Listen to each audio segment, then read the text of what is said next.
ওখান থেকে ভিউটা ইমাজিন করতে পারছো? আরে বাবা, আমি পারবো না? বছরের পর বছর ভিক্টোরিয়া মেমোরিয়ালের টবে বাঙালিদের ঠাঁই দাঁড়িয়ে কলকাতার মানুষের প্রেম দেখেছি, খুনসুটি দেখেছি। এদিকে তাকালে একাডেমি অফ ফাইন আর্টসের এক্সপেরিমেন্টাল পেন্টিং, ওদিকে তাকালে রেস কোর্সের আবার অন্যদিকে ক্লাবের রাজস্ব আদায়, পাট বিক্রি, কোটি কোটি টাকা। কি মুশকিল?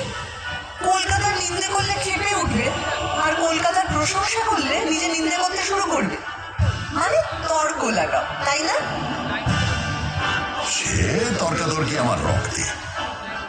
ভারতে সেন্সরশিপের প্রথম আইন তৈরি 1941 সালের 16ই জানুয়ারি যাচ্ছে এবং সোজা ঢুকে পড়ল বাঙালির আত্মার ভেতর।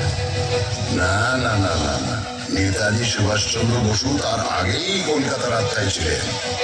উনি তো 1930-এ কলকাতার